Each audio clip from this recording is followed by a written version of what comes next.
Bueno, hermanos, y mientras tanto nos quedamos nosotros para escuchar hoy el mensaje de la palabra.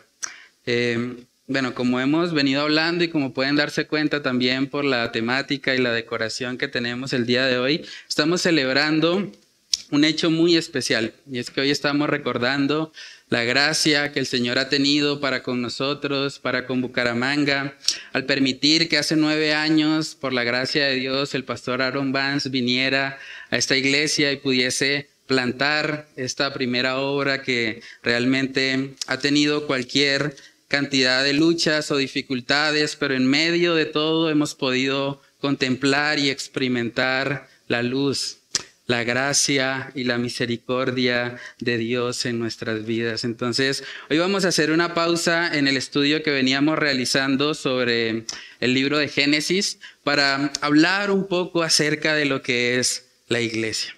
En estas épocas o en este momento de pronto donde estamos meditando en lo que el Señor ha hecho a través de nuestra congregación, debemos recordar que todo lo que hemos vivido y experimentado no ha sido simplemente porque nosotros hayamos sido inteligentes, porque tengamos una capacidad intelectual tal vez superior a otros.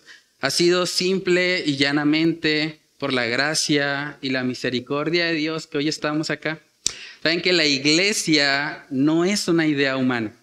La iglesia no nace simplemente porque un grupo de cristianos quisieron ponerse de acuerdo y establecer que se iban a reunir los domingos una vez por semana.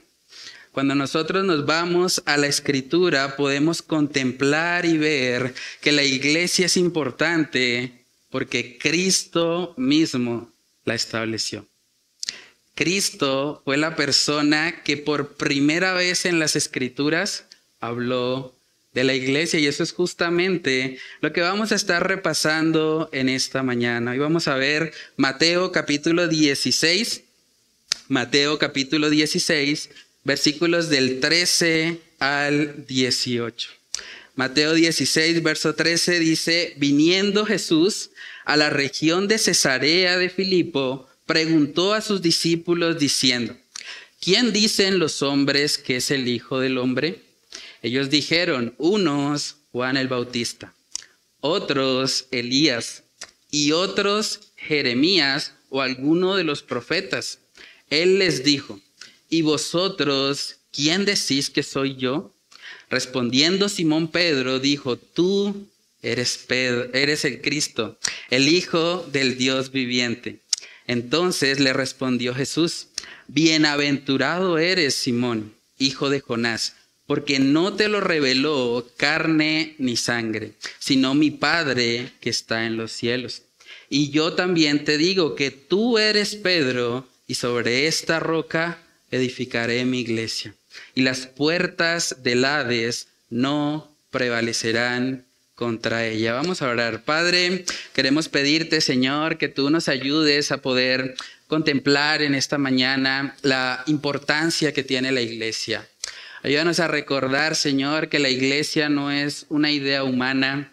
La iglesia no nace de la psicología, no nace de los pensamientos de los hombres. La iglesia nace, Señor, primeramente de ti, Señor. Oramos para que tú nos ayudes a poder contemplar la belleza de la iglesia como tú la has diseñado. Y ayúdanos, Señor, a cada día esforzarnos para poder ser parte de ella, para poder bendecirla, para poder poner nuestros dones y talentos al servicio tuyo, Señor, por medio de nuestra iglesia local. Oramos para que tú seas glorificado, Señor, por medio de la exposición de tu palabra. Te lo pedimos, Señor, en esta mañana, en el nombre de Cristo Jesús. Amén y amén. Bueno, hermanos, entonces Mateo capítulo 16 es la primera mención que tenemos en el Nuevo Testamento acerca de la iglesia. La iglesia, y podemos ver que el Señor Jesús prometió que iba a edificar su iglesia.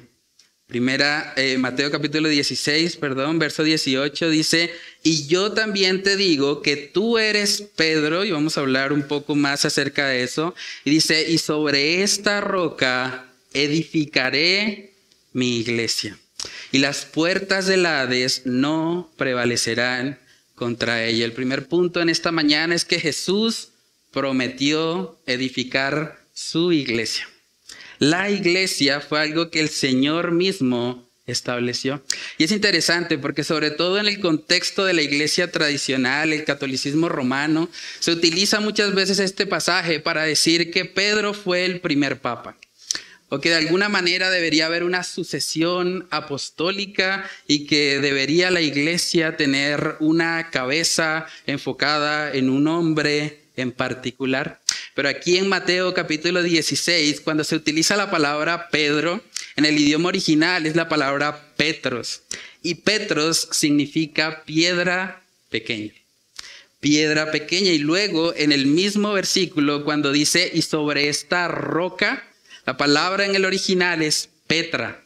Y Petra significa la piedra fundacional. Petra significa la cabeza del ángulo. La persona sobre la cual está fundamentada la iglesia, y esa persona es Cristo Jesús. Jesús no le está diciendo a Pedro que él va a ser la cabeza de la iglesia, como han interpretado en la iglesia católica romana. Realmente lo que Jesús le está diciendo es, Pedro, tú eres una piedra pequeña, pero sobre esta roca que soy yo mismo, sobre esta piedra fundacional, la iglesia será establecida.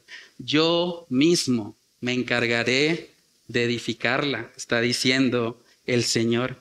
Hermanos, y esa idea de una piedra fundacional nos habla acerca de la iglesia, nos ayuda a entender a la iglesia como un edificio de creyentes que están todos cimentados y unidos por medio de la persona de Jesucristo. Esa piedra fundacional se relaciona con la construcción. La piedra fundacional era la piedra que se colocaba de tal manera que si esa piedra quedaba mal en medio de una construcción, inmediatamente el edificio o la construcción entera se derribaría. Pero lo que Jesús está diciendo es, yo voy a ser esa piedra fundacional para que la iglesia sea edificada por medio de mí. Y esa idea de Jesús siendo la piedra fundacional no solamente la vemos en el libro de Mateo. Esa idea podemos encontrarla a lo largo de todo el Nuevo Testamento, incluso desde el Antiguo Testamento, cuando se habla de la piedra que los edificadores rechazaron. Esa piedra está hablando de Cristo Jesús. Vamos a mirar Efesios capítulo 2. Efesios capítulo 2, versículos del 19 al 22. Ahí podemos ver muy claramente que el apóstol Pablo reconoce que la piedra angular es Cristo. Efesios capítulo 2, versículo 19 dice ahí, así que ya no sois extranjeros ni advenedizos, sino conciudadanos de los santos y miembros de la familia de Dios. Dice ahí, edificados sobre el fundamento de los apóstoles y profetas, siendo la principal piedra del ángulo Jesucristo mismo, en quien todo el edificio, bien coordinado, va creciendo para ser un templo santo en el Señor, en quien vosotros también sois juntamente edificados para morada de Dios en el Espíritu. Aquí podemos ver al apóstol Pablo mencionando muy claramente que la principal piedra del ángulo es Jesucristo. Se trata de Él. La iglesia le pertenece a nuestro Señor Jesucristo. El mismo apóstol Pedro, quien fue el que escuchó las palabras de Jesús en Mateo capítulo 16, el mismo apóstol Pedro en su carta que escribió en Primera de Pedro capítulo 2, podemos ver que él reconoce que Cristo Jesús es la cabeza. Pedro nunca afirma, yo soy la cabeza de la iglesia. Jamás. Nunca lo van a encontrar en la Biblia. Pero Pedro sí reconoció que la piedra fundacional, que esa piedra angular sobre la cual descansa el edificio que es la iglesia, Esa piedra es Cristo Jesús. Primera de Pedro, capítulo 2, versículo 6. Vemos ahí el apóstol Pablo citando al profeta Isaías y él dice, por lo cual también contiene la escritura. He aquí, pongo en Sión la principal piedra del ángulo, escogida, preciosa. Miren lo que dice. Y el que creyere en él, nótese que no dijo el que creyere en mí. Dice, el que creyere en él no será avergonzado. De manera, hermanos, que podemos concluir que la iglesia no es de Pedro. La cabeza de la iglesia no es un papa. La cabeza de la iglesia tampoco es un pastor. La cabeza de la iglesia es Cristo Jesús. Cristo es el fundador, el encargado de edificar a su iglesia. La iglesia le pertenece a él y es edificada por él. Y eso es interesante porque de todas las formas posibles de organización que existen, el Señor podía haber dicho, bueno, en vez de edificar una iglesia, mejor voy a hacer como unos espías cristianos que vayan individual cada uno y de esa manera pues van a ser hasta más difíciles de capturar. En términos de la persecución de la iglesia, por ejemplo, sería mucho más fácil, hasta cierto punto, que los cristianos no se reunieran. Porque en última, si no se reúnen, es más difícil encontrarlos. Y podían planificar toda una estrategia para que individualmente cada cristiano se encargue de evangelizar y de hacer lo que se hace en comunidad. Pero saben que ese no es el plan del Señor. El Señor no hizo llaneros solitarios. El Señor no se goza en el hecho de que haya cristianos por ahí sueltos, viviendo su vida como a ellos les parece, sin estar conectados con una iglesia local. Porque el Señor lo que prometió edificar fue precisamente una iglesia. Una iglesia que es una comunidad de personas. La palabra iglesia viene del griego eklesia, que significa puntualmente una asamblea, una convocatoria de creyentes, y esa asamblea se hace visible a través de una congregación local. La iglesia es parte del diseño de Dios. Jesús podía haber dicho, bueno, en vez de edificar una iglesia, voy a edificar una empresa. Voy a poner a los cristianos a trabajar, a que produzcan económicamente, para que puedan ayudar a los pobres y a los necesitados. Pero tampoco fue la idea de Dios establecer una empresa. Tristemente hay lugares donde ven la iglesia como una empresa, pero la iglesia en sí misma no es una empresa. La iglesia es una asamblea de creyentes. Tampoco Jesús dijo, bueno, voy a edificar entonces un movimiento político. Voy a edificar un movimiento político de cristianos para que ellos combatan todas las injusticias de Roma. Porque Roma fue un imperio bastante cruel y sanguinario contra los cristianos. Entonces vamos a hacer un mover político. Tampoco fue esa la intención del Señor. El Señor decidió edificar y establecer una iglesia, una asamblea o convocatoria. Y es importante entender eso, porque en el sentido bíblico de la palabra eclesía, no se puede decir que un cristiano en su casa es iglesia. En el tiempo de la pandemia, mucha gente empezó a decir, bueno, pues, ¿para qué ir a las iglesias? Es como extremo, ¿no? Como que hay COVID y todo eso, ¿no? Quedémonos en la casa. Igual la iglesia somos nosotros, decían algunos. Y de esa manera muchos se justificaban y podían estar mucho tiempo incluso sin congregarse y decían, no, yo soy la iglesia aquí en mi casa, con mi esposa, con mis hijos, o algunos sacaban de contexto el pasaje donde están 2 o 3 reunidos en tu nombre y decían, pues en mi familia somos 2, tenemos un hijo, son 3 y pues ya, somos iglesia. Pero ese no es el sentido de la palabra. Cuando habla de eclesía, habla de una asamblea, de congregarnos. Necesitamos estar en comunión para poder hablar de verdadera iglesia. Primera de Corintios capítulo 11, ahí podemos ver cómo el apóstol Pablo utiliza precisamente ese término eclesía para hablarle a la iglesia de Corinto de que ellos debían reunirse como iglesia. Primera de Corintios capítulo 11, versículo 18 dice, pues en primer lugar, cuando os reunís como iglesia, oigo que hay entre vosotros divisiones y en parte lo creo. Aquí podemos ver la conexión. Para hablar de iglesia debemos hablar de una reunión de creyentes que se unen o se juntan en un lugar específico para honrar y exaltar el nombre de Dios. Es cierto que la iglesia no es un lugar físico. La iglesia no es este local. De hecho, en un principio la iglesia estaba ubicada en la carrera 27 y no por eso dejamos de ser iglesia. La iglesia no se refiere puntualmente a nada material, pero la iglesia sí requiere o demanda que haya una reunión de personas adorando al Señor. Entonces debemos tener claro, hermanos, que no es posible formar parte de la iglesia, de la eclesía de Dios, si no nos reunimos. Es necesario. Por eso vemos que hay mandamientos muy claros en la Escritura donde dice que nosotros como creyentes no debemos dejar de congregarnos.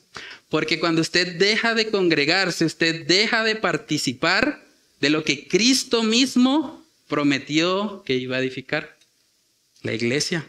Hebreos capítulo 10 en el versículo 25 vemos que dice, no dejando de congregarnos como algunos tienen por costumbre, sino exhortándonos y tanto más cuanto veis que aquel día se acerca. Hermanos, podemos ver el cumplimiento de las palabras de Jesús en Mateo capítulo 16. Jesús prometió edificar una iglesia y cuando usted lee el libro de Hechos, desde el capítulo 2 en adelante, podemos ver cómo Él cumple su promesa, cómo Él obra. La iglesia empezó con un grupo de 11 personas, 11 hombres que estuvieron dispuestos a rendir totalmente sus vidas a Dios y a través de esa reunión, de esa asamblea de creyentes, el Señor edificó todo un pueblo para que ahora nosotros podamos también conocer el glorioso mensaje de salvación. En Hechos capítulo 2, versículo 46 podemos ver que se describe a la iglesia y dice, y perseverando unánimes cada día en el templo y partiendo el pan en las casas, comían juntos, con alegría y sencillez de corazón, alabando a Dios y teniendo favor con todo el pueblo. Y el Señor, aquí está el cumplimiento de su promesa, es el Señor. El Señor añadía cada día a la iglesia los que habían de ser salvos. Hermanos, el Señor no añade a los que han de ser salvos a un club. No es un club social. No es una empresa, no es simplemente un grupo de amigos, no. Él los añade a una iglesia, a una asamblea de creyentes que se reúne regularmente para adorar a Dios y que además tiene un llamado específico. Cuando hablamos de eclesía, también la palabra en el original quiere decir una asamblea de creyentes llamados afuera. Y eso es bastante curioso, porque nos da un propósito para el cual nos congregamos. Nosotros venimos acá, somos una asamblea, nos reunimos, pero tenemos un llamado que no está acá. El llamado está afuera. El Señor nos llama como creyentes a que nos reunamos, sí, regularmente, pero que recordemos que nuestro llamado está allá afuera. Como creyentes, como iglesia, estamos llamados a ser luz. A ser luz y sal de este mundo. Y para ser luz del mundo, no se es luz del mundo en la iglesia. Porque la iglesia no es el mundo. Para poder ser luz del mundo hay que tener contacto con las personas incrédulas. Y eso se debe hacer sobre la base de una relación con Cristo. Porque solamente a través de una relación con Cristo vamos a poder ser guardados del maligno y guardados de los principios que gobiernan este mundo y que son contrarios a lo que el Señor ha establecido. En el libro de Mateo capítulo 5 podemos comprender que el Señor llama a los cristianos a vivir siendo luz del mundo. Mateo capítulo 5, versículo 13, dice ahí la palabra: vosotros sois la sal de la tierra. Pero si la sal se desvaneciere, ¿con qué será salada? No sirve más para nada, sino para ser echada fuera y hollada por los hombres. Vosotros sois la luz del mundo.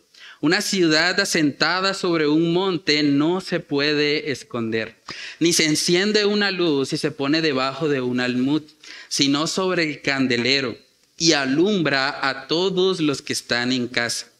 Así alumbre vuestra luz delante de los hombres, para que vean vuestras buenas obras y glorifiquen a vuestro Padre que está en el cielo. Vemos dos analogías ahí: la sal y la luz.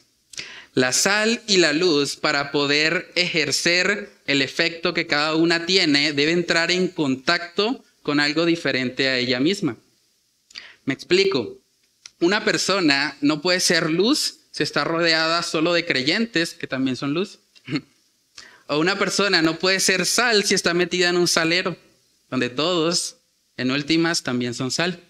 Pero cuando la sal se pone en contacto con algo externo a ella, cuando la sal se pone en contacto, por ejemplo, con la carne o se utiliza para preservar alimentos, entonces la sal hace su efecto. Cuando la luz se pone en contacto, no con más luz, cuando la luz se pone en contacto con las tinieblas, entonces las disipa. La luz y la sal, para lograr el efecto que cada una produce, necesita estar en contacto con algo diferente a ella.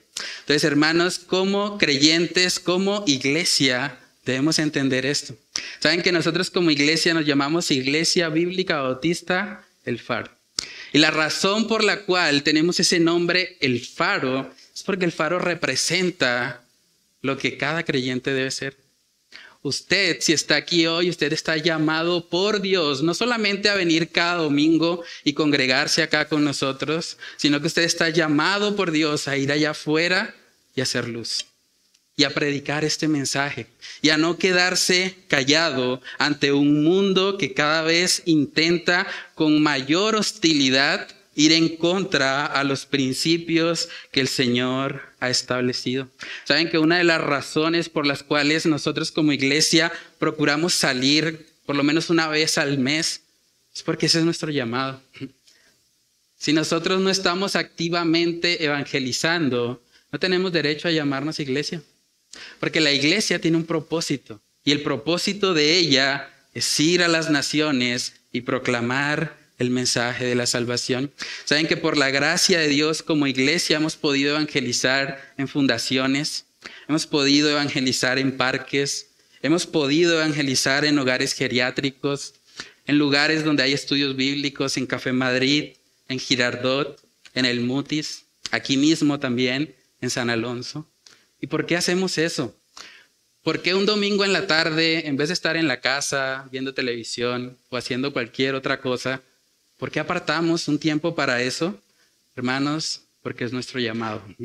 Es nuestro llamado. Si usted está aquí hoy, es porque alguien obedeció el llamado de Cristo y le compartió a usted las buenas nuevas.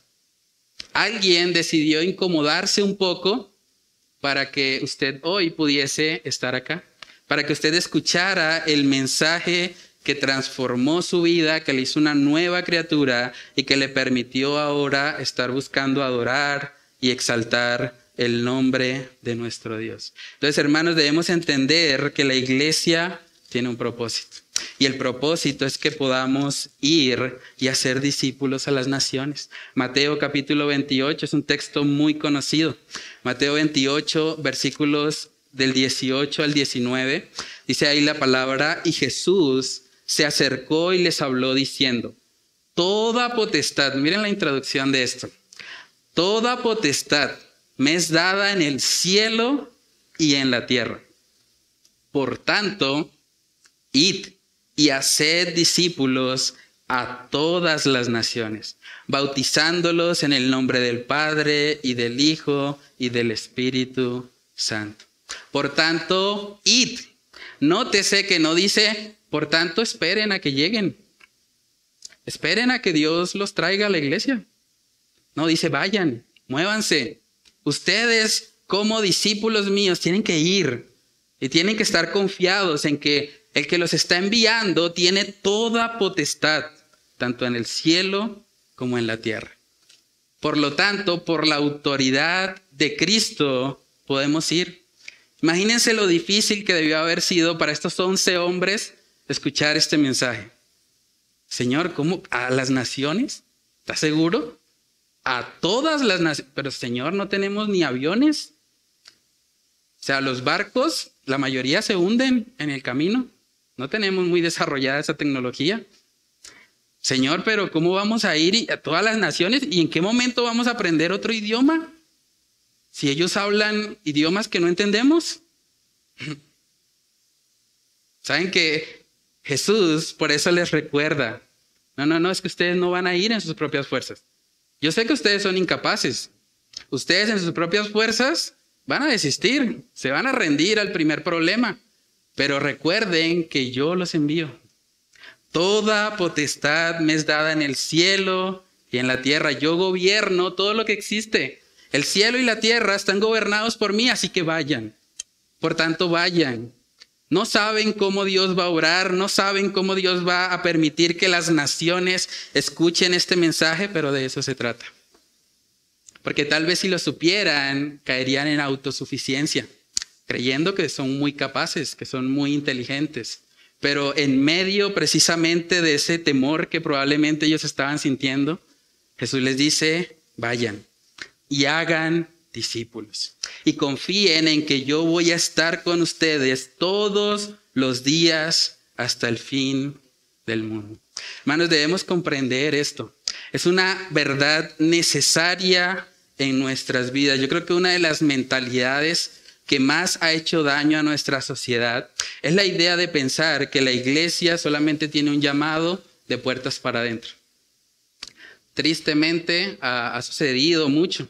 Y uno se pregunta, bueno, ¿por qué hay lugares donde parece que no hay creyentes? Si en últimas estamos llamados a ser luz y sal de este mundo, los cristianos deberían ser las personas de mayor influencia en la sociedad. Y cuando uno mira las noticias, cuando uno observa cómo se encuentra el mundo, la mayoría de las personas que tienen lugares de influencia no son precisamente cristianos. Parece que la iglesia ha cedido terreno, ha permitido de alguna manera que sean las personas paganas, las personas impías, las que tengan esos lugares de influencia. ¿Quiénes enseñan a nuestros hijos en los colegios? No necesariamente son cristianos. De hecho, la mayoría no lo son. Yo trabajo como profesor. Cuando uno observa en la política, ¿quiénes escogen las leyes que van a regir a nuestra nación? No son precisamente cristianos. Y yo creo que un error que se ha cometido a lo largo de la iglesia es que hemos condenado de alguna manera todo lo que no se hace de puertas para adentro. Entonces, en muchas iglesias se dice, no, los cristianos no deberían participar en política porque eso es del mundo. O los cristianos no deberían meterse en la música, en las artes. No. Eso es mundano, terrible que un cristiano esté en eso. O los cristianos no deberían participar del teatro. Eso del teatro es algo totalmente fingido. Eso no puede ser de Dios. Los cristianos no deberían entrar al mundo académico porque en ese mundo académico los confunden y la letra mata. Y muchos sacan textos de su contexto para justificar estas prácticas. Algunos dicen, los cristianos no deberían ir a fiestas. ¿Quién dijo? Eso es mundano. Eso de estar yendo a fiestas de cumpleaños, matrimonios, ¿no? El cristiano debe estar orando todo el día, leyendo la Biblia. Hoy en día mucha gente, y en su momento cuando empezaron a crecer las redes sociales, muchos dijeron, no, los cristianos no deberían usar las redes sociales. Eso es mundano. Y como que de esa manera la iglesia, que ha sido llamada precisamente afuera, a hacer luz, a tener contacto con ese mundo incrédulo, se ha venido encerrando en una propia burbuja donde simplemente estamos los mismos con las mismas. Y cada vez la iglesia ha perdido influencia. Hermanos, y eso es algo bastante triste, porque los cristianos son luz del mundo, no son luz de Marte, no son luz de Júpiter, no son luz de la iglesia, son luz del mundo. Y para ser luz del mundo hay que tener contacto con el mundo. Y eso no hay que satanizarlo. Es cierto que hay un grave peligro, sobre todo cuando un cristiano no está bien cimentado en su fe, corre un peligro al exponerse demasiado al mundo. Eso es totalmente cierto. Pero es necesario precisamente que los cristianos estemos preparados, como dice la palabra, para dar defensa con mansedumbre y reverencia ante todo aquel que demande razón de la esperanza que hay en nosotros. Las consecuencias de una iglesia aislada y mirando siempre hacia adentro ha sido precisamente lo que estamos viendo hoy. Tenemos una sociedad colapsada moralmente. Muchos de los que están llamados a ser luz y sal en todas las áreas de la sociedad, tal vez se han dedicado a esconderse detrás de las puertas de una iglesia. A veces la iglesia, en vez de estar pensando, ¿cómo vamos a alcanzar al mundo? ¿Cómo vamos a hacer para que este mensaje que ha llegado a nuestras vidas lo escuchen más personas? A veces la iglesia está discutiendo por problemas internos. Y perdemos nuestro enfoque y nuestra energía en aquello que no es el llamado para el cual Él nos ha encomendado.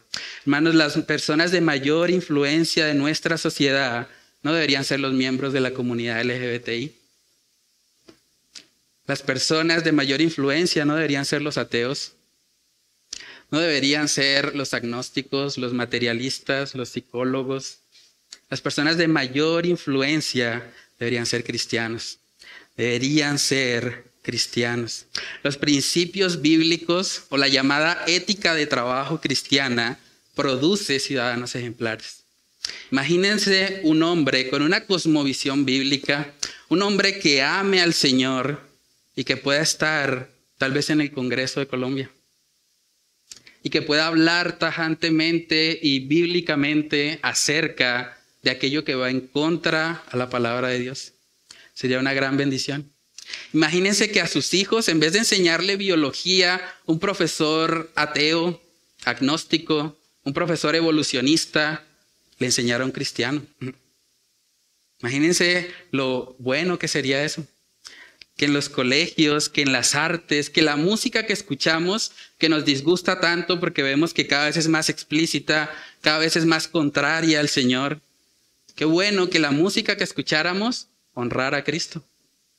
Que los cantantes de nuestra sociedad no sean los que vemos hoy en día que se han popularizado, sino que sean creyentes. Sería de gran bendición. Y saben que a lo largo de la historia, la iglesia se ha caracterizado por eso. Hemos tenido una decadencia prácticamente en los últimos 100 o 200 años, pero a lo largo de la historia de la iglesia uno puede ver a cristianos destacándose en las artes, destacándose en la medicina, destacándose en la música, destacándose en la academia, en las ciencias. Y eso hace parte del llamado también de ser luz y sal de este mundo. Tristemente, en los últimos años, con todo esto del neopentecostalismo y una mala interpretación básicamente de muchos pasajes acerca de la segunda venida del Señor, mucha gente ha tomado la opción de simplemente decir, no, mire, el mundo ya se va a acabar.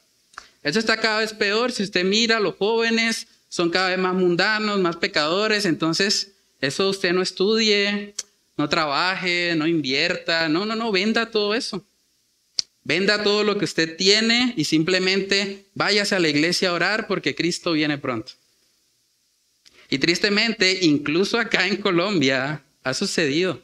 Personas que han vendido todas sus posesiones porque alguien les dijo que Cristo viene en 15 días, en un mes. Que uno se pregunta, bueno, pero estas personas no tienen Biblia. La Biblia dice muy claramente, nadie sabe el día ni la hora. Pero algunos, con esa manera de pensar, han tomado una visión muy escapista de la sociedad. Donde ellos dicen, bueno, si ya Cristo viene, entonces mejor vender todo y estar en la iglesia. Ahora la pregunta es, ¿qué dice la Biblia? Cuando la Biblia habla de la segunda venida, ¿nos dice, vendan todo lo que tienen? O más bien nos dice, velad, perseveren, haciendo lo que yo les he mandado a hacer. ¿Saben que lo más glorioso que podría pasarnos es que nosotros, viviendo para Cristo, sea dentro de la iglesia o fuera de ella, que Él regrese y que nos encuentre glorificándole en nuestro trabajo, glorificándole en la iglesia, glorificándole donde sea que Él nos haya colocado? Esa debería ser nuestra manera de pensar. En Mateo capítulo 24 podemos ver también muy claramente que cuando la Escritura habla de la segunda venida, nunca nos insta a ir y vender todo lo que tenemos. Más bien nos insta a trabajar fervientemente para gloria y honra de Él. Dice Mateo 24, versículo 42, velad pues, porque no sabéis a qué hora ha de venir vuestro Señor. Nadie lo sabe. Verso 43, pero sabed esto, que si el padre de familia supiese a qué hora el ladrón habría de venir, velaría y no dejaría minar su casa. Por tanto, también vosotros estad preparados, porque el Hijo del Hombre vendrá a la hora que no pensáis. ¿Quién es, pues, el siervo fiel y prudente al cual puso su Señor sobre su casa para que les dé el alimento a tiempo? Bienaventurado aquel siervo al cual, cuando su Señor venga, le halle haciendo así. Viviendo para Cristo. De eso se trata, hermanos. No debemos hacer una separación, como se ha hecho también en muchos lugares, entre lo sagrado y lo secular. Si usted trabaja secularmente, usted debe trabajar para la gloria de Dios. Su jefe no es la persona que usted ve ahí cada día que cumple el horario. Su jefe, bíblicamente hablando, es Dios. Y usted no debe trabajar para el ojo humano. Usted debe trabajar para Dios. Y esa cosmovisión le va a ayudar a usted a trabajar para honrarle al Señor. Y sí, hay que honrar a los jefes, hay que sujetarnos a ellos, pero también debemos tener claro que el jefe principal es Dios. Y cuando vivimos de esa manera, hermanos, vamos a ver el evangelio en cada área de nuestra vida. Todos nosotros estamos en diferentes lugares. Tenemos diferentes áreas de influencia. Algunos están en la universidad, otros están trabajando, otros son empresarios. Y ahí donde el Señor le ha colocado, usted puede ser luz.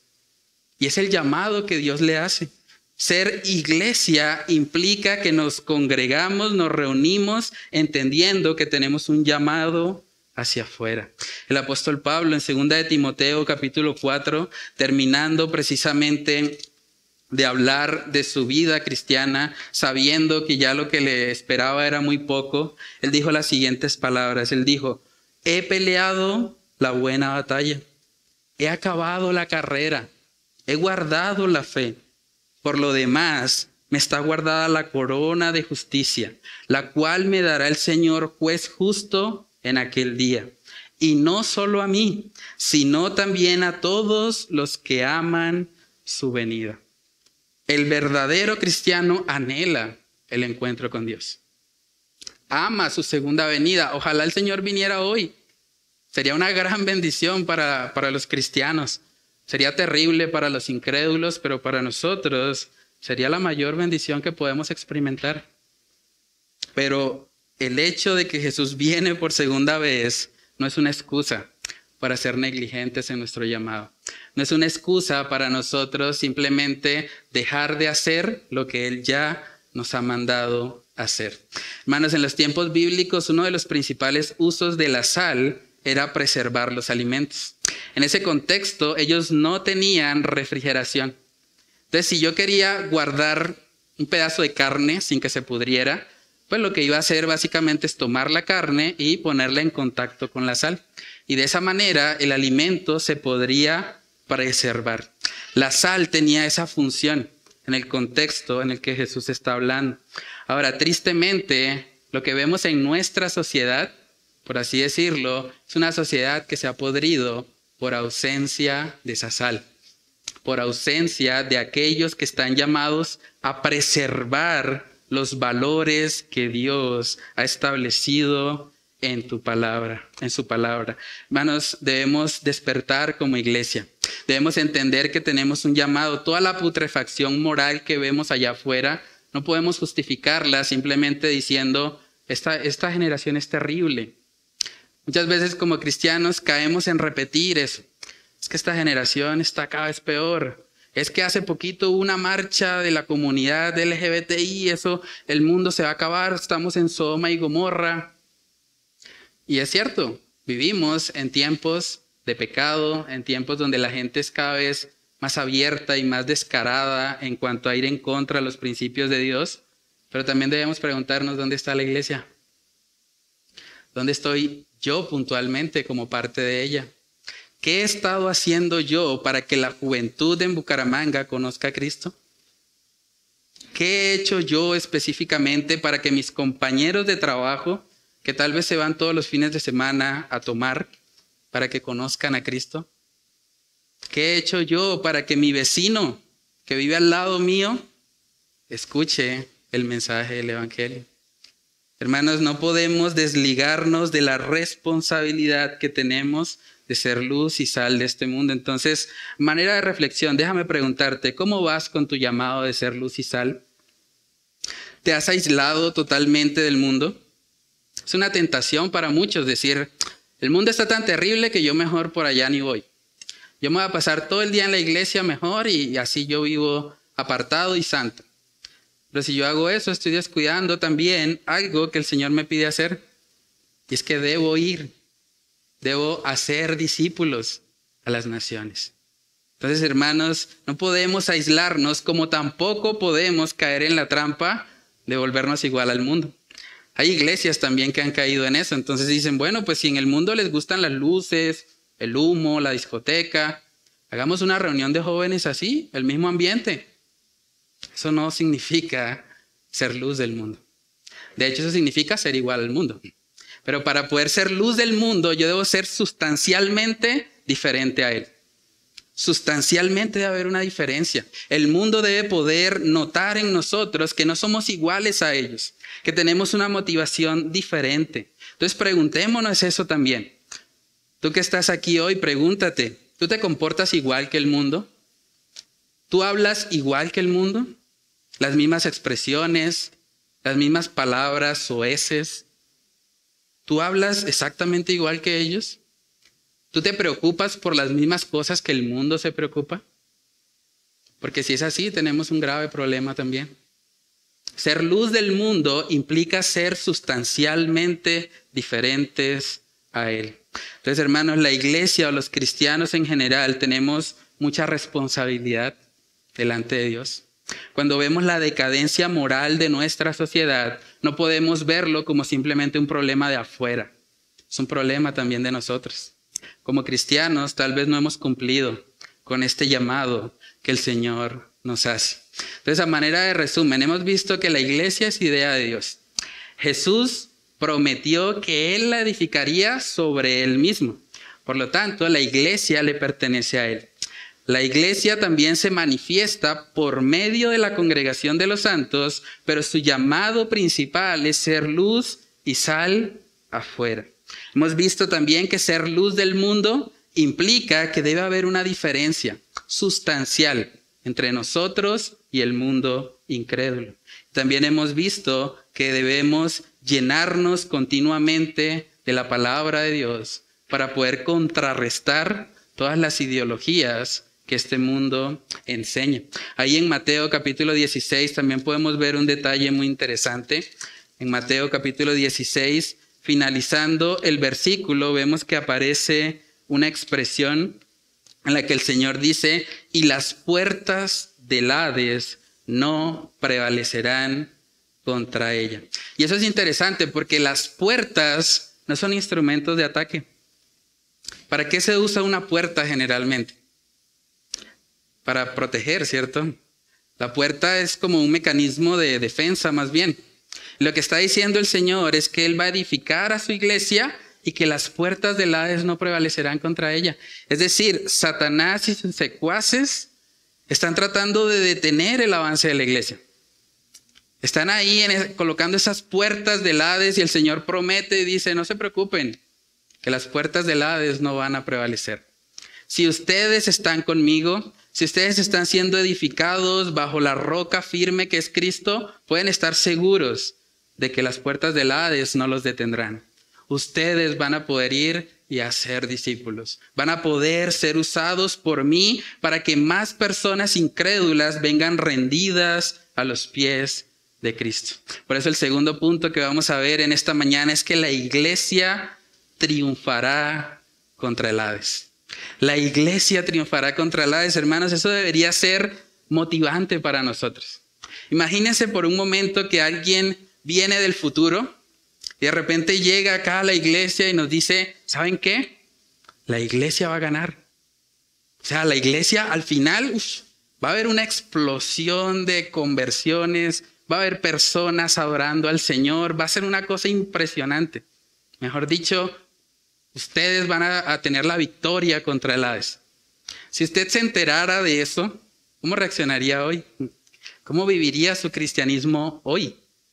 Es lo que el Señor nos está diciendo. Las puertas del Hades no van a prevalecer contra nosotros, hermanos. No hay nada que temer. Mucha gente se preocupa y piensa, todo esto que está pasando hoy en día, de pronto están atacando a los niños, la comunidad LGBTI se está levantando y parece que el Hades está ganando. No. La palabra de Dios promete, Jesús mismo dijo, las puertas del Hades no prevalecerán contra la iglesia. Vamos a ganar al final de esta historia. Al final la iglesia será victoriosa, no por ella misma, sino a pesar de ella y por la gracia de Cristo, por la fidelidad de sus promesas. Hermanos, nuestro llamado como iglesia es irrumpir en este mundo que está siendo gobernado por Satanás, pero que nosotros con el evangelio, con el poder del Espíritu Santo morando en nosotros, podemos ir y evangelizar y obrar para que este mundo conozca al único y glorioso Salvador. En Hebreos capítulo 2 podemos ver que parte de la obra que Cristo hizo, parte de su obra fue precisamente vencer al imperio de la muerte, al imperio del Hades, al imperio de Satanás. Dice Hebreos 2, verso 14, así que por cuanto los hijos participaron de carne y sangre, él también participó de lo mismo, para destruir por medio de la muerte al que tenía el imperio de la muerte, esto es, al diablo, y librar a todos los que por el temor de la muerte estaban durante toda la vida sujetos a servidumbre. Hermanos, Satanás tiene el imperio de la muerte, pero el Señor le ha dado a su iglesia el mensaje que es poder de Dios para salvación. El mensaje que puede transformar aún al más vil pecador y convertirlo de ser una persona con un corazón de piedra a ser una persona con un corazón de carne. Y eso es interesante porque es como si el Señor nos estuviese dando un llamado. Es el Hades el que va a estar ahí con las puertas, tratando de retener el movimiento que la iglesia va a hacer en su contra. El movimiento que la iglesia liderada por Cristo en el poder del Espíritu Santo va a hacer. Saben que cuando estudiamos la palabra podemos notar que en múltiples ocasiones la Escritura se muestra como una herramienta de ataque.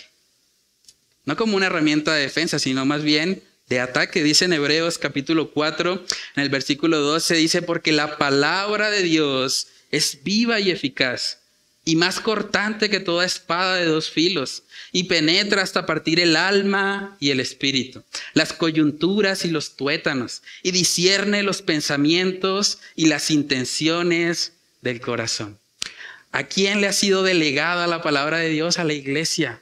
Y dice que es viva y eficaz, es más cortante que toda espada de dos filos. En Efesios capítulo 6, versículo 17, también podemos contemplar que se habla precisamente de la palabra de Dios como un instrumento de ataque. Dice Efesios 6, 17, y tomad el yelmo de salvación y la espada del Espíritu, que es la palabra de Dios. Hermanos, la iglesia debe estar preparada para atacar, no físicamente, pero para atacar las mentiras de Satanás, para atacar todas esas ideologías que tratan de ir en contra del Señor. La iglesia tiene ese llamado.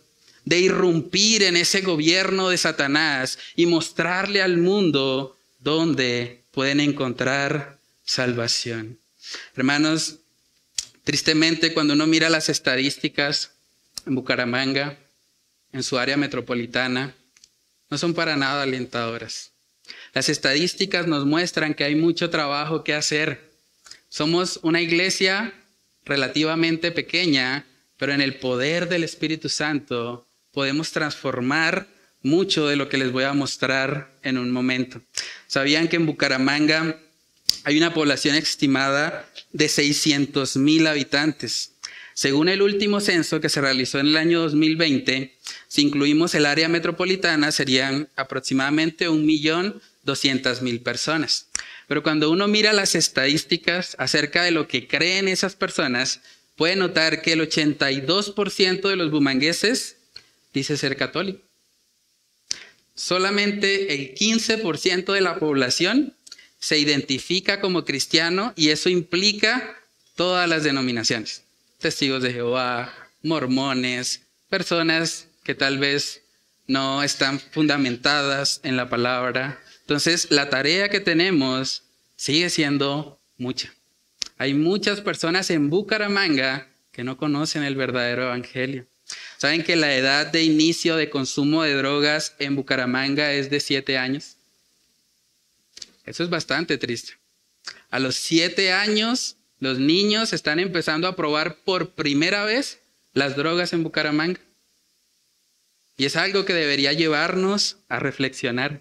¿Qué estamos haciendo nosotros como iglesia para que ese niño de 7 años no vaya por ese camino? Para que no piense que las drogas le van a llenar y le van a de alguna manera traer paz o virtud a su vida. Hermanos, tristemente lo que se ha hecho a nivel del gobierno es tratar de establecer programas antidrogas, programas de prevención, capacitaciones, pero eso sin el poder del evangelio no sirve de nada, porque no tiene el poder de transformar genuinamente al hombre. En Bucaramanga también ocurren cerca de 600 embarazos adolescentes por año. 600 embarazos adolescentes. ¿Qué estamos haciendo nosotros como iglesia para evitar que esos 600 embarazos adolescentes ocurran por año? Debemos preguntarnos eso. Según las cifras de la Policía Nacional, en Bucaramanga cada año ocurren 630 delitos cometidos por menores de edad.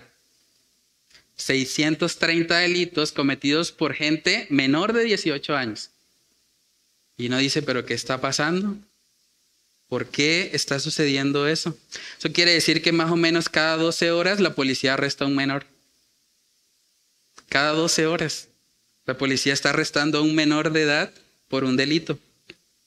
Y si lo miramos en términos generales, en Bucaramanga se capturan cada día en promedio a 19 personas por diferentes delitos, incluyendo porte de estupefacientes, hurto, homicidio, delitos sexuales, violencia intrafamiliar, entre otros. La pregunta es, ¿cómo hemos llegado hasta acá? ¿Cómo en una sociedad donde hay cristianos que están llamados a ser luz y sal de este mundo, vemos esta decadencia moral? Y yo creo que debemos examinarnos y reflexionar al respecto. Hermanos, una iglesia débil va a traer como consecuencia un aumento en la pecaminosidad y maldad de una sociedad. Por eso la iglesia debe estar activamente atacando al Hades, atacando a este mundo que está tratando de alguna manera de implantar todas sus ideologías. Porque cuando la iglesia no hace eso, el mundo avanza. Y cada vez la decadencia ha de ser peor si nosotros no despertamos. Entonces es importante como iglesia sintamos ese peso, esa carga de ir y de predicar este evangelio. No simplemente nos quedemos con el evangelio para nosotros mismos. Yo soy salvo y bueno, allá los demás. No debería ser nuestra manera de pensar. Dice la palabra que cuando Jesús vio a las multitudes sintió compasión de ellas. Tristemente hay cristianos que cuando ven a las multitudes no sienten compasión.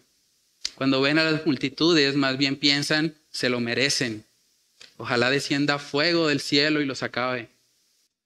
pero no debería ser nuestra actitud.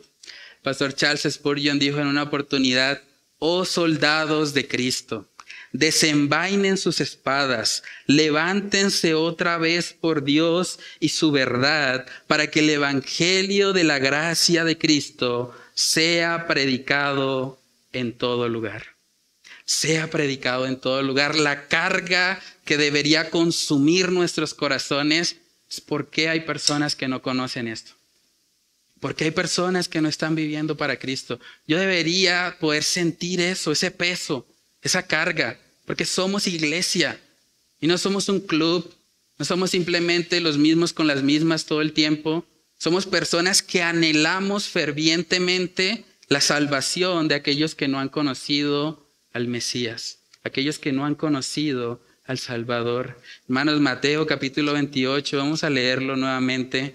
Mateo capítulo 28 en el verso 18, vemos nuevamente esa gran comisión que el Señor ha dado. Dice: y Jesús se acercó y les habló diciendo: toda potestad me es dada en el cielo y en la tierra. Por tanto, id y haced discípulos a todas las naciones, bautizándolos en el nombre del Padre y del Hijo y del todas las cosas que os he mandado. Y he aquí, yo estoy con vosotros todos los días hasta el fin del mundo. Amén. Debería ser nuestra carga, hermanos. En este momento eran 11 discípulos, 11 hombres que fueron usados por Dios para que todo el mundo conociera el mensaje de salvación, para que por lo menos tuvieran la oportunidad de oír y tener en sus manos la responsabilidad de decidir si aceptaban o no. Pero esa debería ser la carga. Ahora, aquí hay más de 11 personas. Imagínense lo que Dios puede hacer si todos nosotros, llenos del Espíritu Santo, buscando agradar al Señor con nuestras vidas, en el lugar donde estamos, empezamos a hablar este mensaje. Empezamos a hacer luz. Empezamos a no quedarnos callados cuando vemos que se habla en contra de la palabra. Cuando vemos que hay un mundo que está tratando de defender el aborto, cuando vemos que hay un mundo que está tratando de defender el matrimonio homosexual, cuando vemos que hay un mundo que está defendiendo la eutanasia, que está tratando de ir cada vez más en contra de lo que el Señor ha establecido, imagínense lo que Dios puede hacer con nosotros. Hermanos, contemplar la obra de Dios a través de sus discípulos debería movernos, debería ayudarnos a darnos cuenta que necesitamos actuar. Este mensaje no se trata simplemente de que nosotros nos sintamos tristes ahorita pensando en la realidad de nuestra ciudad y nos vayamos y sigamos igual. Esto no tiene ningún sentido. El Señor nos llama a actuar. Toma decisiones. Toma decisiones. ¿Qué tal si tú hoy te comprometes delante de Dios? Señor, voy a empezar a ir a todas las misiones urbanas. De ahora en adelante lo voy a anotar en mi calendario, último domingo del mes. No me lo voy a perder porque sé que tú estás conmigo. Porque sé que tú has prometido edificar una iglesia y que la iglesia está llamada afuera.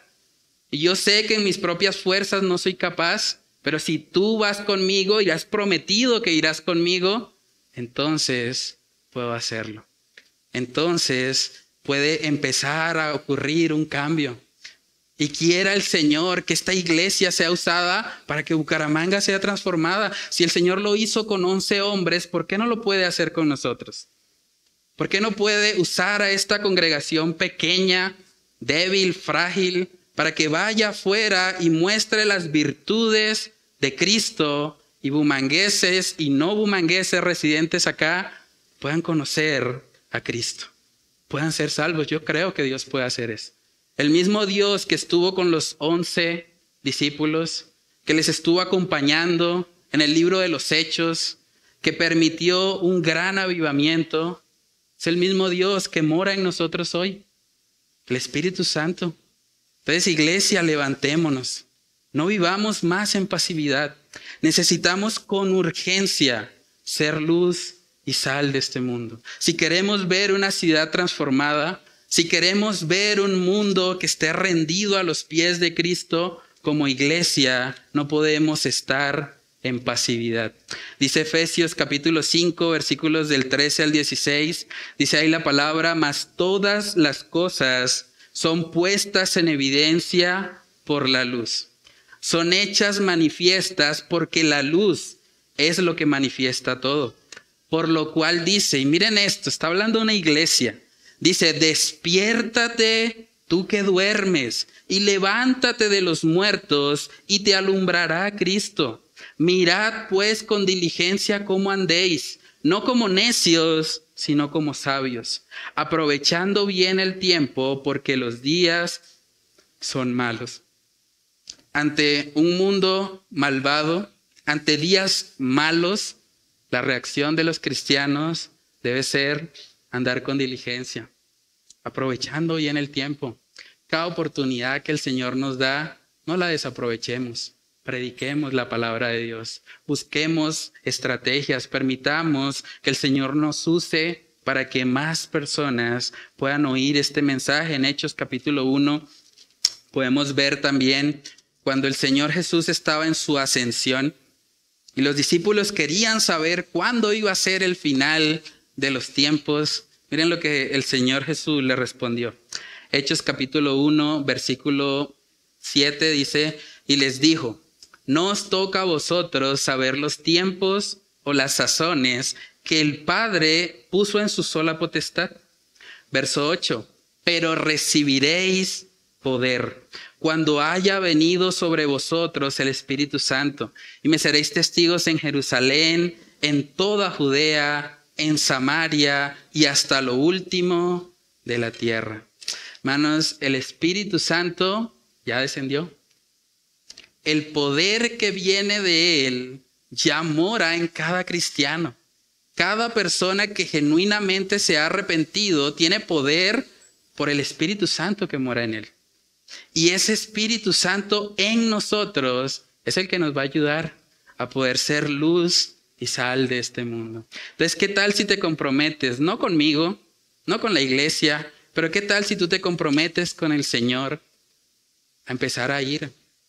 Es nuestro llamado. Donde sea que tú te encuentres, ve y predica la palabra, a tiempo y fuera de tiempo. ¿Qué tal si te comprometes a participar de todas las misiones urbanas de aquí en adelante? Lo que queda del año, vamos a estar yendo con la ayuda de Dios a diferentes lugares. Y es importante, la iglesia debería ser reconocida como aquella que constantemente está buscando la salvación de los perdidos. ¿Qué tal si tú te comprometes a predicarle el evangelio a una persona en tu entorno, en tu trabajo, en tu casa, los vecinos, el barrio, el vecindario donde estás? ¿Saben que si cada persona se compromete a predicarle a uno por semana, de aquí a un año, le habrá predicado a 52 personas? Aproximadamente. Si usted se compromete desde hoy, a partir de mañana lunes, no voy a dejar pasar una sola semana en lo que queda del año para predicar la palabra. Al final, cuando suceda un año completo, le habrá predicado a 52 personas. ¿Usted puede conocer si se van a arrepentir o no? No. La salvación es del Señor, pero su tarea como cristiano es predicar. Su tarea como cristiano es ir y compartir esas buenas nuevas de salvación. Entonces, hermanos, tenemos que salir afuera.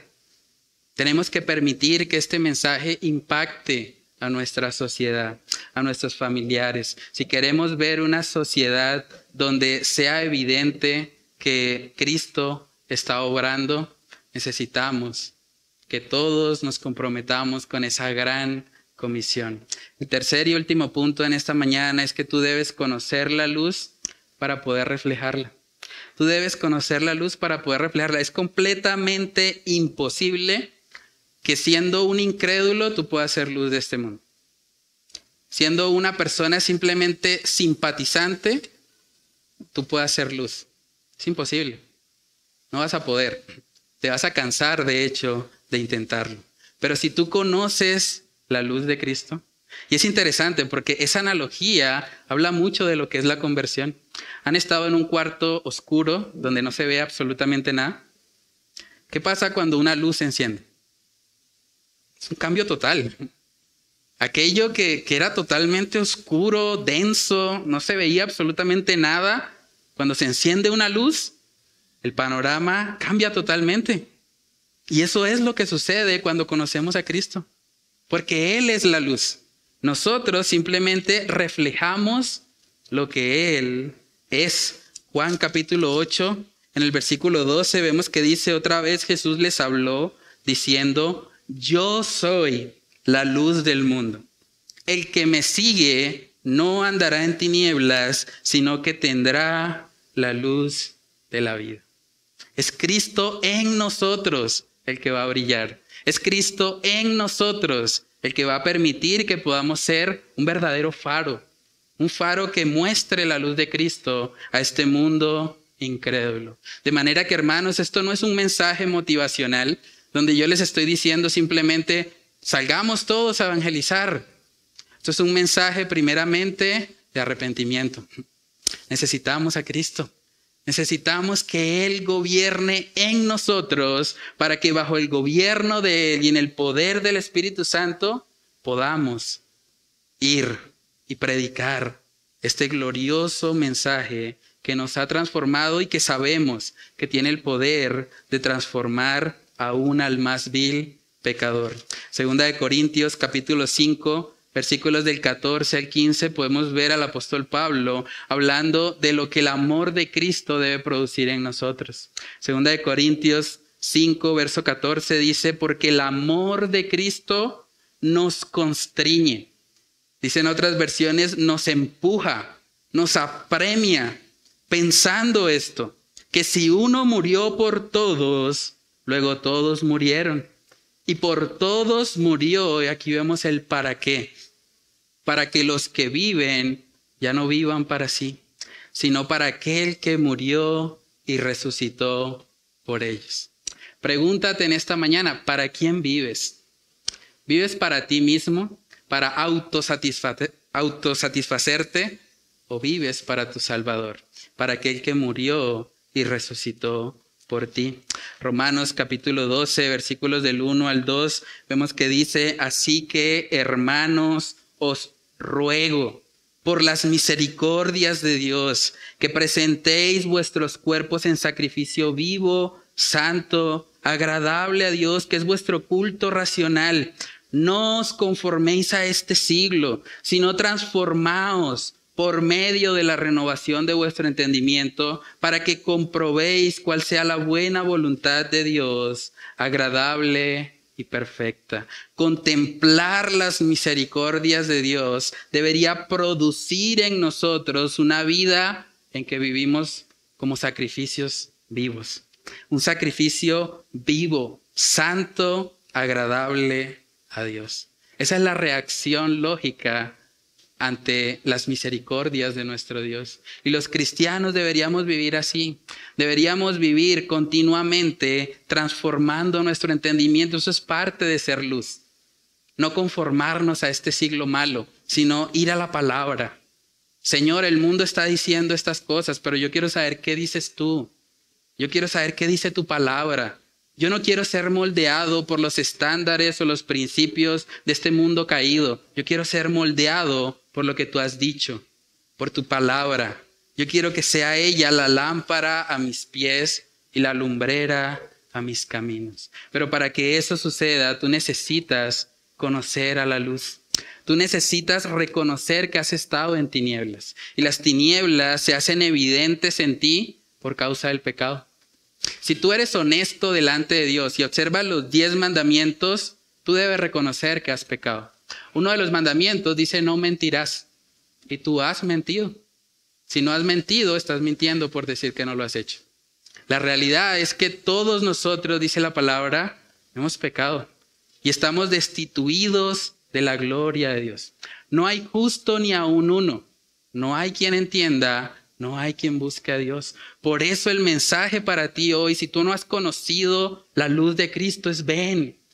Arrepiéntete. Hoy es el día de salvación. Tú no sabes si vas a vivir mañana. Tú no sabes si tu vida se va a terminar.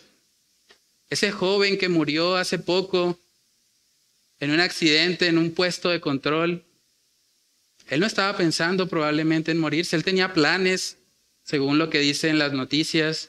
Tenía planes de irse a los Estados Unidos, pero en un momento su vida se esfumó. Aquí en la calle 45, en carrera 20, bajando, un joven fue atracado, se opuso al atraco, opuso resistencia. Inmediatamente le quitaron la vida, le dispararon y hasta ahí llegó. Hermanos, no sabemos en qué momento vamos a partir. Por eso hoy es el día de salvación. Hoy es el día para que tú te arrepientas, para que tú le busques. No estés postergando más aquello que el Señor en su gracia, en su misericordia, te está permitiendo hacer hoy. Hoy Dios te está dando la oportunidad. Si tú estás escuchando este mensaje, es porque Dios ha tenido misericordia de ti. Y Dios te está diciendo, ven, arrepiéntete. Estás en tinieblas, has pecado, necesitas la luz de Cristo. No esperes más. Y el Señor quiere que tú vengas, que tú te arrepientas, pero está en ti la decisión. Efesios capítulo 1, en el versículo 13, ya con eso terminamos. Efesios 1:13 dice, en Él, hablando de Jesús, también vosotros, habiendo oído la palabra de verdad, el evangelio de vuestra salvación, y habiendo creído en Él, fuisteis sellados con el Espíritu Santo de la promesa. Este poder del que hemos estado hablando es un poder que no viene de nosotros. Es un poder que viene del Espíritu Santo. Pero para que ese poder sea real y evidente en nosotros, no basta con solo oír. El texto está diciendo, habiendo oído la palabra de verdad, el evangelio de vuestra salvación, y habiendo creído. Debes creer, debes confiar en Cristo.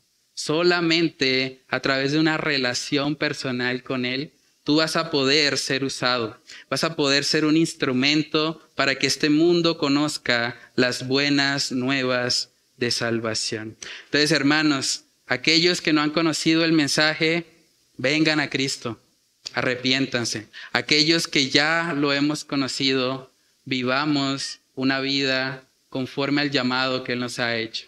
Busquemos de todas las maneras ser iglesia, ser una asamblea de creyentes que entiende su llamado hacia afuera. Vamos a orar. Padre, te damos muchas gracias, Señor, por tu infinita misericordia. Gracias por permitirnos recordar en esta mañana, Señor, que la iglesia es tu idea, Señor. La iglesia no es algo que se estableció simplemente como una forma de organización humana. La iglesia es algo que tú mismo, Señor, has establecido, que tú has cimentado sobre la doctrina de los apóstoles, sobre las escrituras que nos has dejado. Señor, permite que cada día, Señor, de nuestras vidas podamos vivir para ti. Ayúdanos a recordar que tenemos un llamado hacia afuera.